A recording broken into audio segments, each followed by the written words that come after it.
Just start with this. You hear those folks over there? Yes! We fought for their right That's to be right.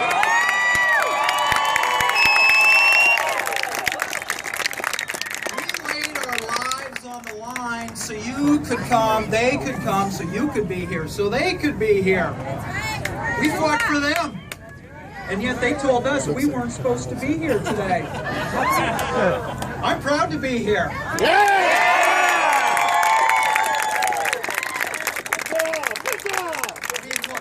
love being on the battleship Iowa. I was born in Iowa. I was raised in Iowa. This is a fantastic honor. We've got a great guest here. I'm going to get to that right away. I just want to say this, and I'll be very brief, because I know you're not here to listen to me. In 2010, I started this organization because politicians are not listening to the veterans. They're not listening to the commanders on the ground. They're not listening to the military. They're not responding to us. 250,000 veterans died while waiting for care from the VA. I get better care if I would have come over the border illegally than as a veteran. 25,000 veterans were permanently disenrolled from the VA because their paperwork sat on someone's desk for 5 years. This is unacceptable, ladies and gentlemen. Our military is being gutted. This president and this Congress, both political parties are responsible for the gutting of the military. 40,000 American troops got pink slips. This is not the time. This is not the time to lay off men and women when we face the kind of threats we do in the world today. Today is the time to ramp up. Today is the time to build more battleships like this. Today is the time to ensure that we have combat-hardened, ready troops available to fight for this country.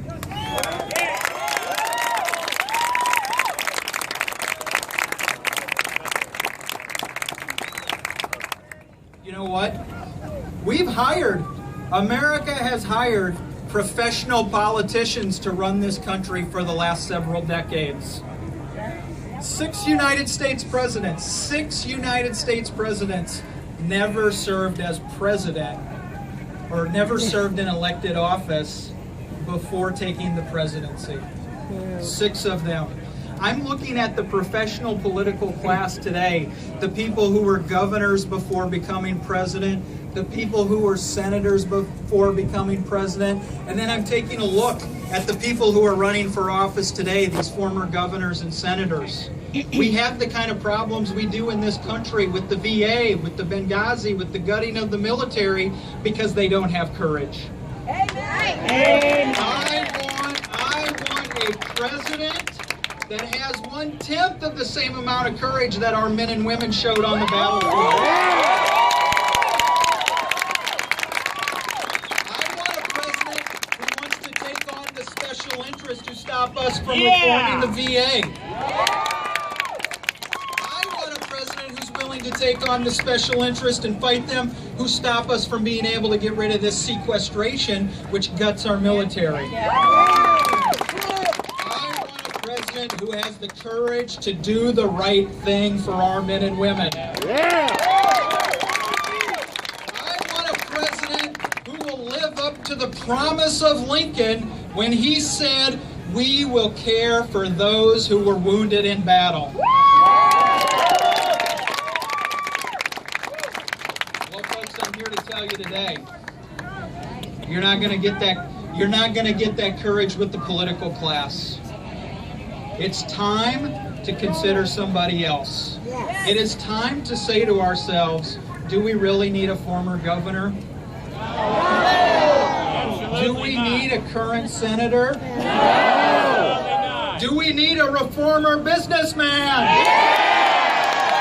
Do we need somebody who has a proven track record of delivering results? We need you, Donald! Ladies and gentlemen, give them hell! Normally, this organization doesn't endorse in the primaries. We don't normally take sides. Oh, Trump for we president. step back That's and we right. let the voters decide. But you know what? 2016 is too important to not take a stand. We took a stand in Iraq, my comrades. We took a stand in Afghanistan. We took a stand, World War II, we took a stand in Vietnam. Our veterans stood up. They took a stand. Now it's time for us to return the favor for someone who will take a stand for us.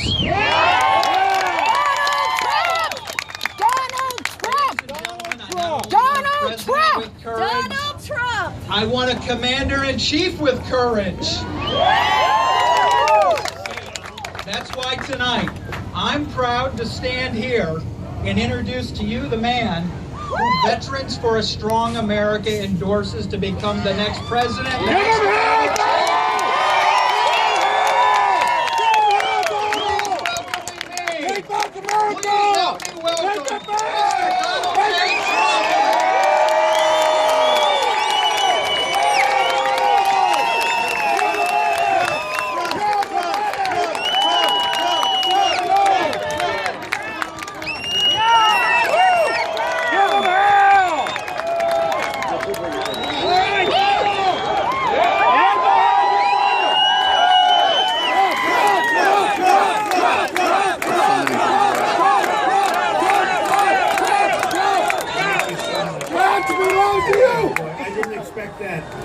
You know, Joel and the group called and they said, would you come over and speak? I'm here for a certain reason. You know, it's called Tomorrow Night. They asked a couple of days ago, would it be possible to come over and say a few words? An endorsement from your group with so many veterans, hundreds of thousands of veterans. I really appreciate that, Joel. I didn't expect it. I didn't ask for it. I will say this. I am with the veterans, 100%. They're our greatest people. They're being treated terribly. Not only the number of deaths, which are obviously, that's tantamount, that's what's going on is incredible. But as of 2 weeks ago on Wednesday, the vets had the longest wait in the history of the Veterans Administration. You go in and see a doctor, you wait for days, and it's not going to happen. Not going to happen. If I win, believe me, it's not going to happen. And one of the things I thought You're gonna win! I stress so strongly, the veterans hospitals, obviously, they have problems. They're not properly run. And when you have to wait long hours and long days, and then in some cases, have the doctor say, I'm sorry, I'm going on vacation. Believe me, it doesn't get much worse than that. So we're going to create a whole new system. We're going to take this system apart, and if they're not doing the job, the veterans are going to go to private doctors, private hospitals.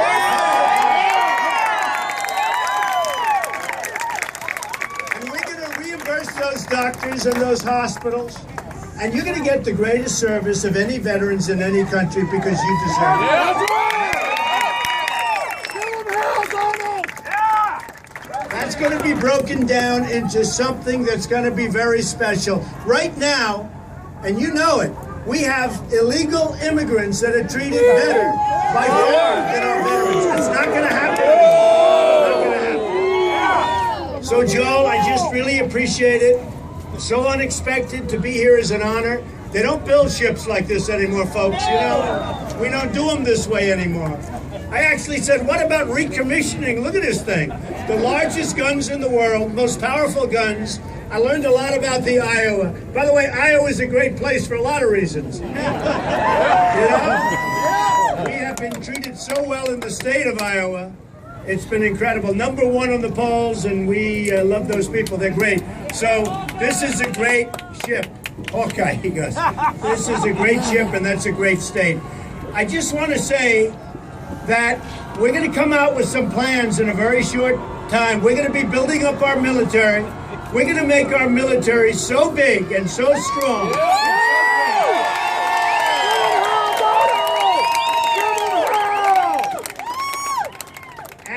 It will be so powerful that I don't think we're ever going to have to use it. Nobody's going to mess with us. That I can tell you.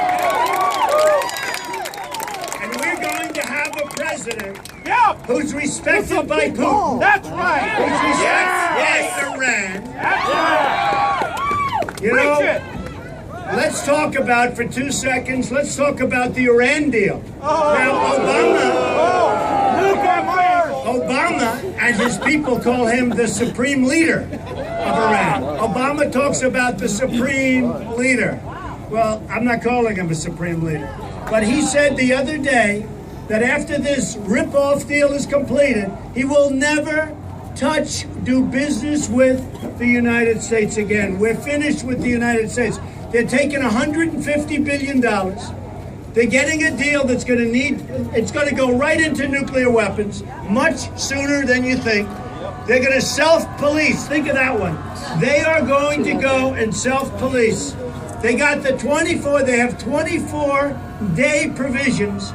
And by the way, what people don't understand, the 24-day provision doesn't start. You know this, right? It doesn't start for a long time before you get to it. The clock is ticking. It could take forever. We may never get in there. It is one of the dumbest deals and one of the weakest contracts I've ever seen of any kind. You got a record in office. We are going to do things in this country right. We're not going to sign deals where we have 4 prisoners over there and they're still there and we don't even ask them. One of them's there because he's a Christian. We have a writer. The whole thing is absolutely insane. You know, they asked the president and they asked Secretary of State Kerry, who maybe, I've been saying Hillary Clinton is the worst Secretary of State in the history of this country.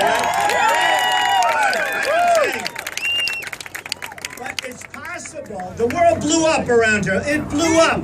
Just blew up. The whole world is like a different place. It's possible that because of this deal made by Secretary Kerry, who has absolutely no clue how to negotiate, it may be that he's going to supersede. And I understand that he may want to run for president. He has no chance, like she has no chance. So we're going to see what happens.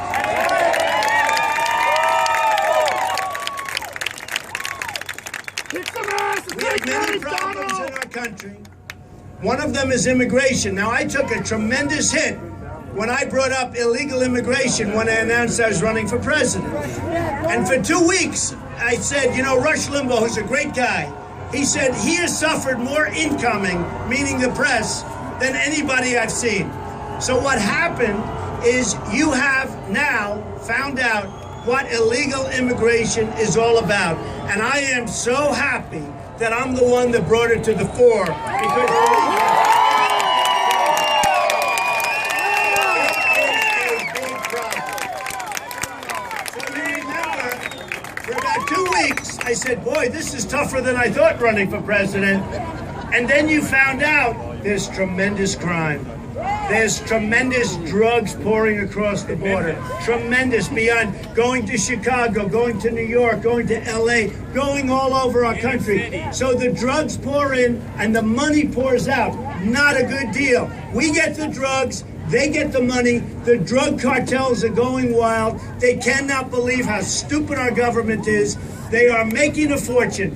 The drugs come in, the money goes out daily. And I saw it because I was on the border. I was there and we saw it, and everybody sees it every day. And we have the kind of people that can do something about it, but we have no leadership. They don't have no balls, Donald! They don't have no balls! You're there! We're going to build a wall.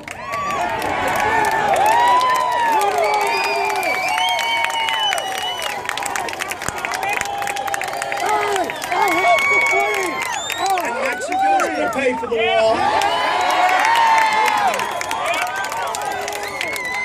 A lot of politicians have said, oh, they're not going to pay, he must pay. They don't know anything about it. They never read the art of the deal, first of all. So here's the story. I said the other day to one of my people, what is the United States trade deficit with Mexico, Japan, and China?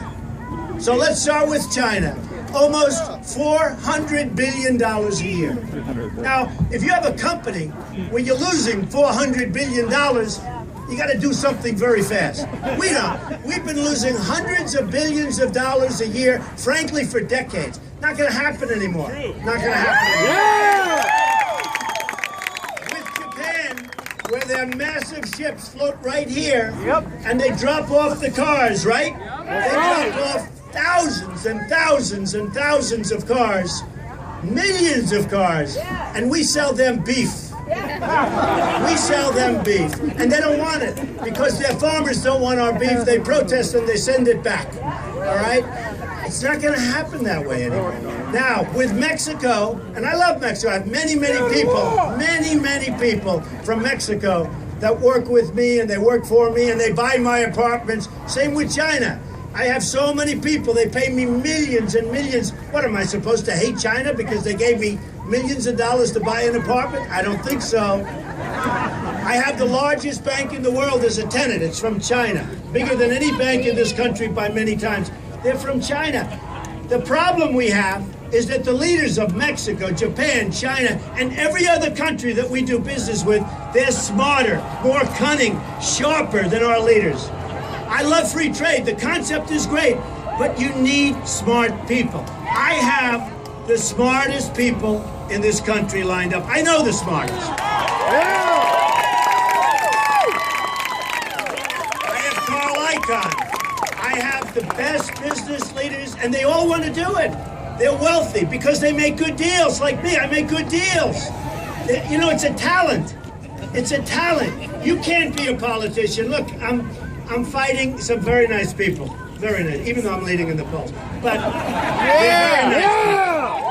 But they're never going to do anything with these countries. Never. They're never going to be able to do it. Nope. It's an instinct. It's something that's special. They don't have it. Believe me, they don't have it. It's just going to be more of the same. So, we're going to make our country so great. We are going to make it strong. We are going to make it powerful. We're going to rebuild the military. We're going to make it so strong. We are going to take care of our veterans. Give them hell, Donald! Give them hell! And in the end, I want you people to look around and look at each other, because this is going to be a special day. The other week, 2 weeks ago, in Mobile, Alabama, 31,000 people showed up in a rainy, rough day. 31,000 people came to see us speak, and we're talking about making America great again. Last night in Dallas, at the American Airlines Center, 20,000 people, the basketball arena of the Mavericks.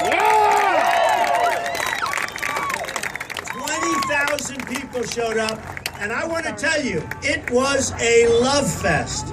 Everybody, there wasn't, think of it, 20,000 people, there wasn't one heckler in the whole room. I kept saying, there's got to be one.